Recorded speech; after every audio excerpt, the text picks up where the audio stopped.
सुबह 10 बजे से लेकर 11 बजे के बीच में उपस्थित हूँ आप सबके सामने। आज एक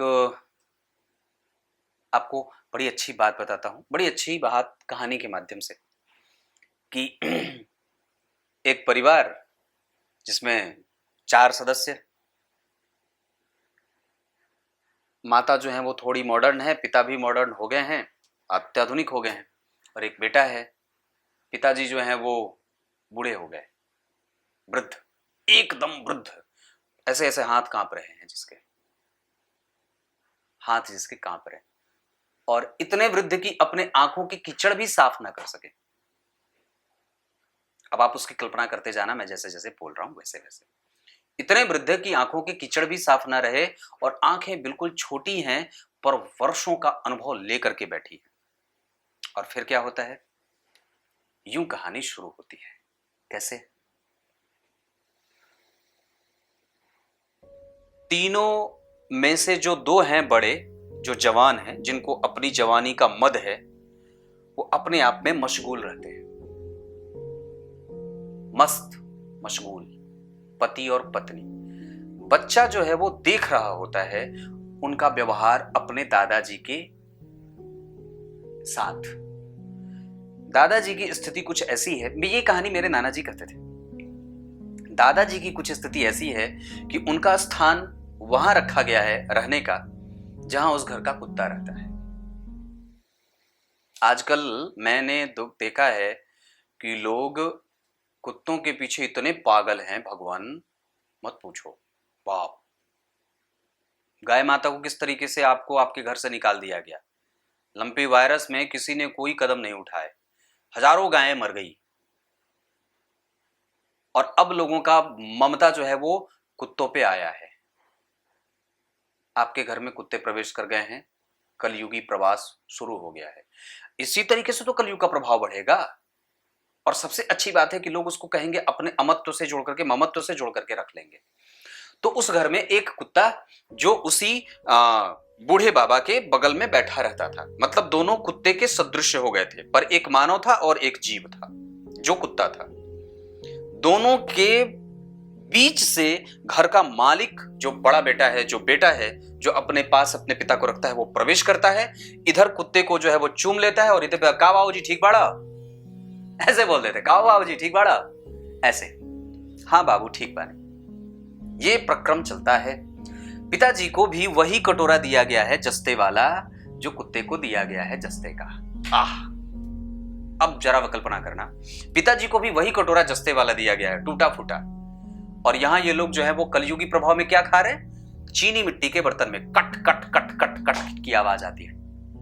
और थोड़े बढ़ गए होते तो चांदी मिल जाता, पर वो साधु नहीं है, उनके भाव इतने अच्छे नहीं हैं, इस वजह से उनको चांदी नसीब नहीं होगी। क्योंकि कर्म तो उतना बढ़िया किया नहीं है कि आप चांदी में खा सकते हो।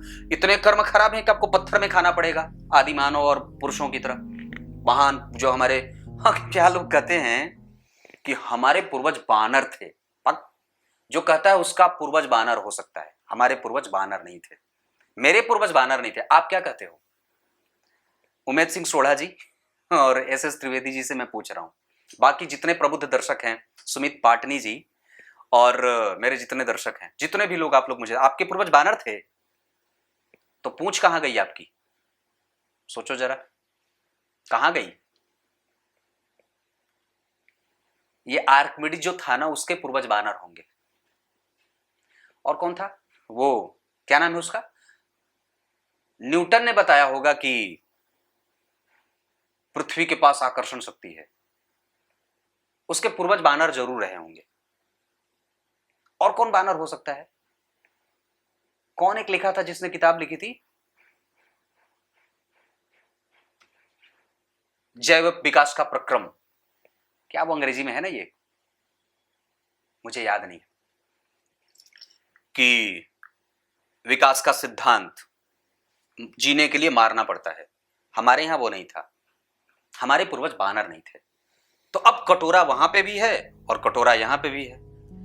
एक दिन बात बनती है, जवानी उमड़ती है, जोश में होते हैं, दोनों एक दूसरे को मनाने चलते, पति पत्नी मनाने चले, और फिर ये होता है कि चलो आज कहीं बाहर घूम के आते हैं, बाजार में फिल्म लगी है बढ़िया वाली, जिसमें आपको क्या दिखाया जाएगा, जिसमें आपको ये दिखाया जाएगा कि कुछ भी दिखाया दिया जाएगा, आपको तो देखना है, आप तो कुछ भी देख लोगे, क्योंकि बुद्धि तो आपने अपने घर पे छोड़ी है। वो बुद्धि कौन था? आपके पिताजी। साथ तो ले नहीं गए थे, तो उनका साथ आपको मिला नहीं, इस वजह से आपको कुछ भी दिखाया जा रहा है और आप बेवकूफ बन रहे हैं। तो ये अंग्रेजों का मत आपके पास आ गया, ये पश्चिमी सभ्यता आप पे हावी हो गई, क्योंकि आपने अपने संस्कार और अपनी परंपराओं के स्वरूप आपके पिताजी को अपने दरवाजे पे कुत्ता बना दिया था, दरबान। तो अब क्या होती है बात? अब आप वहां से प्रकोपित होकर के आते हैं, उनके प्रभावों से युक्त होकर के आते हैं, जहां पे 7 साल के बाद कोई संबंध होता ही नहीं है, सब छूट जाते हैं, सब छूट गए। वहां पे आपको एक बड़ा अच्छा सा शब्द है, अंग्रेजों के पास ऐसे ये शब्द आते हैं, वो पता नहीं कैसे अपने आप को तो प्रभावित करते ही हैं। उन्होंने तो तार तार किया, संबंध बनाते हुए वीडियो डाल दिए गए, नंग निहंग कर दिया गया, और उसके बाद पिता को स्पर्म डोनर कह दिया, ये जी लो। पिता को बोल दिया स्पर्म डोनर और माता को बोल दिया पता नहीं कुछ बोल दिया होगा, तो ऐसे ही शब्द निकल गए। अब फिर क्या होता है? फिर उस फिल्म का प्रभाव आता है, बाबूजी दिन भर भूखे प्यासे। वो आपने देखी होगी ना बागबान पिक्चर, पर वो तो थोड़ी कहानी थी, फिल्मी थी, पर ये भी फिल्मी ही है। पर मेरे नाना जी बड़े ही अच्छे से कहते थे, मैं तो पता नहीं उतनी अच्छे से कह पा रहा हूँ, और खाते समय वो ये बात कही थी, मुझे याद है, वही कहानी मैं आपको सुना रही। उधर से आते हैं, साहबजादे की एंट्री होती है, गलवैया डाल के यूं मस्त चाल में, आंखों पे चश्मा काला जिसमें सब काला दिख जाए, लाल पीला तो है नहीं, तो सब काला दिख जाए। और सुंदर दिखने के लिए तो लोग तक काला ही पहनते हैं, क्योंकि नजर दृष्टि जब लग जाती है, नजर दोष लगता है। अब होता क्या है कि बाबू साहब की एंट्री होती है, और वो आंखों पे चश्मा, महंगा रेबैन वाला, रेबैन ही है ना, हाँ, 2000 का चश्मा, 5000 का चश्मा, हाथ में राडो की घड़ी, पता नहीं कहने महंगे वाले घड़ी, रख लो जो रखना है आपको हाथ में। और बाबूजी को वही कटोरा टूटा हुआ जस्ते का, एक ही कटोरा है, उसी में दाल भी मिलता है, उसी में भात भी मिलता है, उसी में तरकारी भी मिलती है, और एक है पानी का जस्ता का गिलास। सोचो, एक है पानी का गिलास, एक कटोरा और एक गिलास। और बिस्तर कौन सा मिला? बिस्तर मिला है वही जो आपके यहां से आपके पलंग की शोभा बढ़ा चुका था कभी पट करके, वो उनको मिला है बिस्तर, उस पे सो रहे हैं। बगल में कुत्ता, बगल में बाबूजी, दोनों तरफ है। कुत्ता ईमानदार और पिताजी आज बेईमान सिद्ध हो गए, इस वजह से उनको दरवाजे पे सिर्फ रखना है समाज के डर से। आवश्यकता इस बात की है कि उनको रहना ही पड़ेगा, जाएंगे तो कहां। मालकिन तो चली गई, जो एक समय पे बिल्कुल लक्ष्मी स्वरूपा थी, माता सरस्वती की भांति ज्ञान देने वाली थी, अब वो बुद्धि रही नहीं। तो अब जो है वो, अब जैसे इनकी एंट्री तो हुई नहीं, अभी तो एंट्री करा देता हूं, एंट्री होती है। अब जो है वो उनको भूख प्यास लगी, तो बोले कि भोजन दे दो, कुछ खाने को दे दो, दिन भर कुछ खाया नहीं है। तो उन लोग तो बच्चा पिज्जा, आपको वहां खाने को क्या मिलता है देवी जी? खाने को मिलता है बर्गर, पिज्जा, और पता नहीं मैदे की बनी सामग्री, जिसको कि हमारे यहाँ बिल्कुल त्याज्य कहा जाता है, क्योंकि वो पेट के लिए ठीक नहीं होता है। बहुत जब पिस जाए ना चीज, बहुत जब पिस जाए तो वो नुकसान हो जाता है उसका, फिर वो छेरछरी कबार देती है, छेरछरी हो जाए, पेट को अपच हो जाए, अजीर्ण हो जाता है, तो वो छरहट लग जाती। तो उनको लगा होता है पखाना, माथे पे चश्मा है, हाथ में बगल वाले का हाथ है, और ये दबाव कौन सा है? बाहरी दबाव है, जो आप बर्गर पिज्जा खा के आए। फिर एंट्री हो जाती है, और उनको जल्दी जल्दी से कुछ भी बना करके परोसना होता है, देना होता है, जाओ कुछ भी दे दो। तो उनका भी भोजन उसी चूल्हे पे बनेगा और कुत्ते का भी भोजन वही बनेगा, दोनों के भोजन एक साथ बनेंगे, और दोनों के भोजन एक साथ बनके दोनों को एक साथ दिया जाता है। फिर क्या होता है? फिर वो हाथ जो बूढ़े हो गए थे, कांप रहे थे, ऐसे ऐसे हाथ जो है वो कांप रहे थे, और वो कटोरे में जैसे पकड़ा, वो भात गिर जाता है तो कटोरा टूट जाता है। कटोरा क्या हुआ? टूट गया। अब कटोरा जब टूट गया तो ले, अब तो उनके बर्तन चूंकि टूटने वाले थे, चीनी मिट्टी वाले थे। अब यहाँ पे वो तांबे का जस्ते का कटोरा टूट गया। अब कटोरा जब टूटता है तो भयंकर विपदा आ जाती है, क्योंकि पेट में क्या खाए थे। विचार को समझना मैं कहां से बोल रहा हूं। आप जो खा रहे हो उसने आपको कैसे प्रभावित किया, आप जो बाहर देख के आ रहे हो उससे आप कैसे प्रभावित हो रहे हैं, आप जिस तरीके के भोजन, जिस बर्तन का इस्तेमाल कर रहे हैं, जिस तरीके से प्रभावित होकर के आप अपना दैनिक जीवन जी रहे हैं, वो आपके माता पिता को और आपके संस्कारों को कैसे कुप्रभावित करता है। मूर्खता की हद है। फिर अब उसपे उनको हजार गालियां दी जाती है, खूब डांटा जाता है।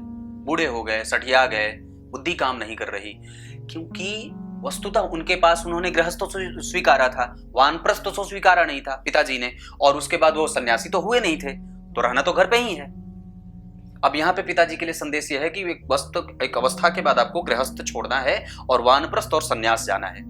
पर वस्तुतः वो बच्चे के पालन पोषण में इतने लिप्त रहे कि ये दोनों संस्कार ही छूट गए, बीच में से गायब हो गए। अब तो यहाँ के रहे ना वहां के रहे।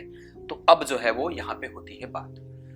अब बीच में से जो छोटा नन्हा बच्चा था वो उसको देखता है और वो भी डांटने लगता है, वो भी डांटता है। मेरे नाना जी कहते थे वो बच्चा भी डांटने लगता है, ये दादाजी क्या कर दिया आपने, ये बर्तन तोड़ दिया।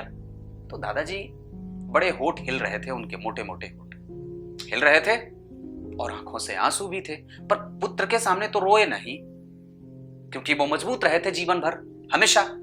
पुत्र के सामने कैसे रो देगा पिता, नहीं रोएगा क्योंकि वो मजबूत था।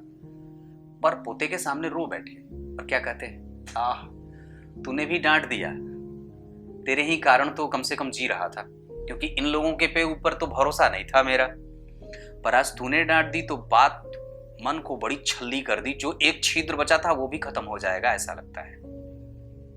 तो पुत्र क्या कहता है, जब तो जो पोता है उनका, वो कहता है अरे नहीं, वो रोने लगे अपने पुत्र को, अपने पोते को देख करके, और सोच रहे थे कि चलो बेटे ने तो गाली सुनाई, डांट दिया, क्योंकि उसका बर्तन जो बहुमूल्य था जस्ता वाला वो टूट गया, पर ये पोता मुझे क्यों डांट रहा है। इसके लिए तो मैं हमेशा इसको कभी आज तक मैंने कोई ऊंचे शब्द में इसको तो महान राजा बना करके, बेटे से ज्यादा पोते में प्रेम होता है तो मैंने वो दिया है, पर ये क्यों डांट रहा है।